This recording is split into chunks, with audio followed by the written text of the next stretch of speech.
আসসালামু আলাইকুম। নিয়মিত বাংলা সংবাদ আপনাদের স্বাগতম। শুরুতে থাকছে শিরোনাম, এরপর বিস্তারিত। পুলিশ সার্ভিস অ্যাসোসিয়েশনের হুমকি, সাংবাদিকদের হয়রানি এবং ভীতি প্রদর্শনে যুক্তরাষ্ট্রের আপত্তি রয়েছে বলছেন ম্যাথিউ মিলার। কোটা বিরোধী আন্দোলনে ছাত্ররা বলেন কাল থেকে সারা বাংলাদেশে ব্লকেট চলবে। এবং সবশেষ জানিয়ে দেব, মমতা বন্দ্যোপাধ্যায় বললেন তিস্তার পানি আমি বাংলাদেশকে দেব না। এতক্ষণ শুনছেন সংবাদ শিরোনাম, এবার জানুন পুরো বিস্তারিত। Mushfiqul Fazal Ansari, star department correspondent. সাংবাদিকদের দায়িত্ব পালনে যে কোনো ধরনের হয়রানি এবং ভীতি প্রদর্শনে যুক্তরাষ্ট্রের আপত্তি রয়েছে বলে জানিয়েছেন স্টার ডিপার্টমেন্টের মুখপাত্র ম্যাথিউ মিলার। গণতন্ত্র সচল রাখা এবং সরকারের স্বচ্ছতা নিশ্চিতে মুক্ত এবং স্বাধীন গণমাধ্যমের ভূমিকায় যুক্তরাষ্ট্রের দেড় সমর্থন রয়েছে বলে জানিয়েছেন এই মুখপাত্র। পুলিশের শীর্ষ কর্মকর্তাদের দুর্নীতির অভিযোগ নিয়ে সম্প্রতি রিপোর্ট প্রকাশ করায় বাংলাদেশের পুলিশ সার্ভিস অ্যাসোসিয়েশনের তরফে গণমাধ্যমকে হুমকি দিয়ে আক্রমণাত্মক ভাষায় একটি বিবৃতি পাঠানো হয়। স্টেট ডিপার্টমেন্টের নিয়মিত ব্রিফিংয়ে এ বিষয়ে দৃষ্টি আকর্ষণ করে প্রশ্ন উত্থাপন করা হলে এভাবেই যুক্তরাষ্ট্রের অবস্থান ব্যক্ত করেন মিলার। ব্রিফিংয়ে state department correspondent Mushfiqul Fazal Ansari জানতে চান, পুলিশের দুর্নীতি নিয়ে রিপোর্ট প্রকাশের জেরে সম্প্রতি মিডিয়াকে হুমকি দিয়ে একটি বিবৃতি পাঠিয়েছে বাংলাদেশ পুলিশ সার্ভিস অ্যাসোসিয়েশন। ক্ষমতাসীনদের বিশাল দুর্নীতির একটা ছোটোখাটো উদাহরণ মাত্র।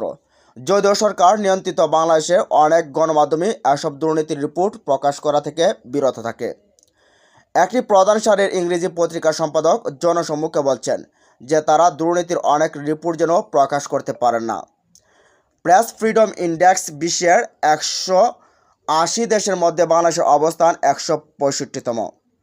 বাংলাদেশে গণমাধ্যমের হুমকি এবং দুর্নীতি মোকাবেলায় যুক্তরাষ্ট্র কী ধরনের পদক্ষেপ গ্রহণ করবে? জবাবে মিলার বলেন, গণতান্ত্রিক প্রতিষ্ঠানসমূহকে কার্যকর রাখা এবং সরকারের স্বচ্ছতা প্রতিষ্ঠায় মুক্ত এবং স্বাধীন গণমাধ্যমের ভূমিকাকে দৃঢ়ভাবে সমর্থন করি আমরা।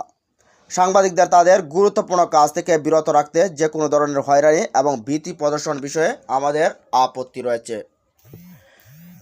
পুলিশ প্রশাসনের শীর্ষ কর্মকর্তাদের দুর্নীতির অভিযোগ নিয়ে গণমাধ্যমের রিপোর্ট প্রকাশ করার জেরে বাংলাদেশ পুলিশ সার্ভিস অ্যাসোসিয়েশন আক্রমণাত্মক ভাষায় গণমাধ্যমকে লক্ষ্য করে একটি বিবৃতি পাঠায়। বিবৃতিতে রিপোর্টের অভিযোগ নিয়ে তদন্তের কথা না বলে উল্টো দুর্নীতিবাজ কর্মকর্তাদের সাফাই গেছে সংস্থাটি। গণমাধ্যমকে এ বিষয়ে সতর্ক করে সাংবাদিকতার নীতিমালার জ্ঞানও দেওয়া হয়েছে তাদের পাঠানো বিবৃতিতে। বিবৃতিতে বলা হয়, কোনো গণমাধ্যম ব্যক্তিগত আক্রোশ ও নিজস্ব স্বার্থ রক্ষায় কোনো পুলিশ কর্মকর্তার বিরুদ্ধে অবমাননাকর নেতিবাচক প্রকাশ ও প্রচার করছে, যা সাংবাদিকতার নীতিমালা বিরোধী।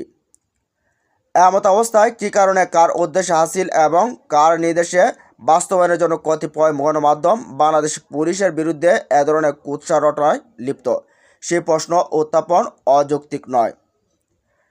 পুলিশ সার্ভিস অ্যাসোসিয়েশনের বিবৃতিতে বলা হয়, স্বাধীনতা বিরোধী সাম্প্রদায়িক শক্তি এবং গণতন্ত্র ও দেশবিরোধী চক্র কর্তৃক নাশকতামূলক কর্মকাণ্ড যেমন ভাঙচুর, অগ্নিসংযোগ, বোমাবাজি ও পেট্রোলবাজদের প্রতিহত করার ক্ষেত্রে পুলিশের সফলতার কারণে এই গোষ্ঠী পুলিশ বাহিনীকে প্রতিপক্ষ বিবেচনায় প্রতিনিয়ত নেতিবাচক সমালোচনায় লিপ্ত। স্বাধীনতা ও দেশবিরোধী চক্র তাদের দেশর ও বিদেশে পলাতক সাইবার সন্ত্রাসীরা ধারাবাহিকভাবে সামাজিক যোগাযোগ মাধ্যমে মিথ্যা ও অতিরঞ্জিত তথ্য প্রকাশ করে পুলিশ কর্মকর্তাদের চরিত্র হননে ব্যস্ত। তাদেরই অনুকরণে ইদানিং কোনো গণমাধ্যমে পুলিশের বর্তমান ও সাবেক সদস্য সম্পর্কে উদ্দেশ্য প্রণোদিত মানহানিকর নেতিবাচক সংবাদ প্রকাশ করছে, যা পুলিশের ভাবমূর্তি ক্ষুণ্ণ করার হীন উদ্দেশ্য বলে প্রতীয়মান হচ্ছে। এতে বলা হয়, তথ্যসূত্রবিহীন, বাস্তবতা বিবর্জিত অতিকথিত এ ধরনের প্রতিবেদন পেশাদার সদস্যদের মনোবল ক্ষুণ্ণের পাশাপাশি পুলিশের ভাবমূর্তি নষ্ট করার যথেষ্ট অবকাশ রয়েছে। পলাতক সাইবার সন্ত্রাসীদের অনুপ্রেরণায় পুলিশের পেশাদার ভূমিকাকে জনসম্মুখে প্রশ্নবিদ্ধ করে পুলিশকে আসামির কাঠগড়ায় দাঁড় করানোর জন্য কতিপয় গণমাধ্যম অত্যন্ত সচেতনভাবে ফুলিয়ে ফাঁপিয়ে পুলিশ সদস্যদের বিরুদ্ধে এক ধরনের কুৎসিত প্রচার যজ্ঞে সামিল হয়েছে বলে প্রতীয়মান হয়। বিবৃতিতে ভবিষ্যতে পুলিশ বাহিনী সম্পর্কে কোনো ধরনের প্রতিবেদন প্রকাশের ক্ষেত্রে অধিকতর সতর্কতা অবলম্বন ও সাংবাদিকতার নীতিমালা যথাযথভাবে অনুসরণ করা হবে বলে বলা হয়। কোটা বাতিলের দাবিতে কাল সারা দেশে ব্লকেট কর্মসূচি পালন করবে শিক্ষার্থীরা। সরকারি চাকরিতে কোটা বাতিলের এক দফা দাবিতে আন্দোলনরত শিক্ষার্থীরা আগামীকাল বুধবার সারা দেশে সকাল সন্ধ্যা ব্লকেট কর্মসূচির ডাক দিয়েছেন। সড়ক ও রেলপথ এই অবরোধের আওতায় থাকবে। ঢাকা বিশ্ববিদ্যালয়ের এক সংবাদ সম্মেলনে বৈষম্য বিরোধী ছাত্র আন্দোলনের অন্যতম সমন্বয়ক নাহিদ ইসলাম এই কর্মসূচি ঘোষণা করেন। ডাবের সমাজবিজ্ঞান বিভাগের শিক্ষার্থী নাহিদ ইসলাম বলেন, আমাদের চলমান বাংলা ব্লকেট কর্মসূচির অংশ হিসেবে 10 জুলাই বুধবার সকাল 10টা থেকে সন্ধ্যা পর্যন্ত সারা বাংলাদেশে ব্লকেট কর্মসূচি পালন করবে। রেলপথ, সড়কপথ ও কর্মসূচির অন্তর্ভুক্তি থাকবে। ব্লকেট কর্মসূচি সফল করতে আগামীকাল সকাল 10টায় ঢাকা বিশ্ববিদ্যালয়ের কেন্দ্রীয় গ্রন্থাগার ভবনের সামনে থেকে মিছিল নিয়ে শাহবাগে অবস্থান নেওয়া হবে বলেও জানান নাহিদ। বলেন, এই আন্দোলনে কিন্তু শিক্ষার্থীরা নিজেরাই তৈরি করেনি। হাইকোর্টের রায় এ সরকারের নিশ্চুপতা ভূমিকার প্রেক্ষাপট এই আন্দোলন। আমাদের আন্দোলনের ফলে জনগণের যে ভোগান্তি হচ্ছে তার দায় সরকারকে নিতে হবে, কারণ আমরা এতদিন ধরে আন্দোলন করছি, কিন্তু এখনও পর্যন্ত সরকার ও নির্বাহী বিভাগ থেকে কোনো আলোচনার ডাক বা আশ্বাস পাইনি। এই সমন্বয়কারী বলেন, আমরা এমন একটা চূড়ান্ত সমাধান চাচ্ছি যাতে করে ভবিষ্যতে কোটা নিয়ে কোনো ধরনের জটিলতা তৈরি না হয়। সেজন্য আমরা অনগ্রসর জাতির কথা বিবেচনায় রেখে সংসদে আইন পাশ করার মাধ্যমে কোটা যৌক্তিক সংস্কার দাবি করছি।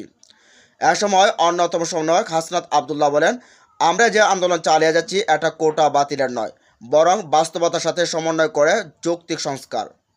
বিভিন্ন গণমাধ্যমে আমাদের দাবিকে বিভিন্নভাবে ব্যাখ্যা করছে। এই আন্দোলনে মুক্তিযুদ্ধের বিরোধী নয়, বাংলাদেশের মুক্তিযোদ্ধাদের রিওয়ার্ড নিয়েও প্রশ্ন তুলেনি। হাসনাত আবদুল্লাহ বলেন, আমরা মুক্তিযোদ্ধাদের নাতিপুতি পুষ্য কোটার বিরোধিতা করছি।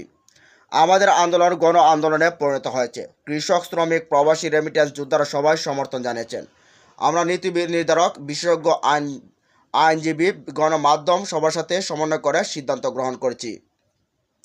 এই সমন্বয়ক বলেন, দুজন শিক্ষার্থী হাইকোর্টে আপিল করেছেন। যারা আপিল করেছেন তারা আমাদের সাথে সম্পৃক্ত না।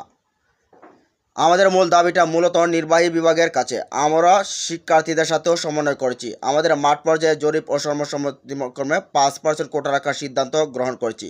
মুক্তিযোদ্ধার সন্তান, ক্ষুদ্র, নৃগোষ্ঠী ও প্রতিবন্ধী এই 3টি শ্রেণীর কোটার আওতাভুক্ত হবে। আরেক সমন্বয়ক সার্জিস আলম বলেন, আমাদের আন্দোলন নির্বাহী বিভাগের কাছে। যদি নির্বাহী বিভাগ থেকে লিখিত ডকুমেন্ট বা পরিপত্র জারি করে নিশ্চিত করা হয় যে কমিশন গঠন করে দ্রুত সময়ের মধ্যে সকল গ্রেড যুক্তি সংস্কার করা হবে, তাহলে এই আন্দোলন আমরা মিছিল করে রাজপথ ছেড়ে পড়ার টেবিলে ফিরে আসব। এদিকে আমি বাংলাদেশকে তিস্তার পানি দিতে চাই না। পশ্চিমবঙ্গের মুখ্যমন্ত্রী মমতা ব্যানার্জি বলছেন, আমি বাংলাদেশকে তিস্তার পানি দিতে চাই না। পশ্চিমবঙ্গের রাজ্য সরকারের সচিবালয় নবান্নতে এক সংবাদ সম্মেলনে তিনি এসব কথা বলেন। বাংলাদেশের তিস্তার পানি দিলে তাদের উত্তরবঙ্গের কেউ পানীয় জল পাবে না। প্রসঙ্গত, মমতা ব্যানার্জির বাধার কারণে ভারত সরকার গত 1 যুগেরও বেশি সময় ধরে চেষ্টা করেও বাংলাদেশের সঙ্গে তিস্তার পানি চুক্তি করতে পারছে না। সোমবার সংবাদ সম্মেলনে তিনি যে মন্তব্য করেছেন তাতে আরেকবার স্পষ্ট হয়েছে মমতা ব্যানার্জি বাংলাদেশকে তিস্তার পানির ভাগ দেবে না। খবর আনন্দবাজার পত্রিকার। এর আগে নবান্নে প্রশাসনিক বৈঠক করেন মুখ্যমন্ত্রী মমতা বন্দ্যোপাধ্যায়। বৈঠক শেষে তিনি উত্তরবঙ্গের বন্যা পরিস্থিতি, শহরে যানজট থেকে মূল্যবৃদ্ধি, বিভিন্ন বিষয়ে কথা বলেন।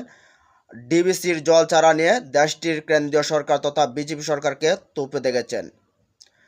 তিনি জানিয়েছেন গঙ্গা ভাঙ্গন দেখার দায়িত্ব কেন্দ্রের, কিন্তু কেন্দ্র তা করেনি। বাঁধ থেকে পানি ছাড়ার আগে প্রতিদিন ডিবিসির থেকে রিপোর্ট নিতে হবে বলেও জানিয়েছেন মমতা।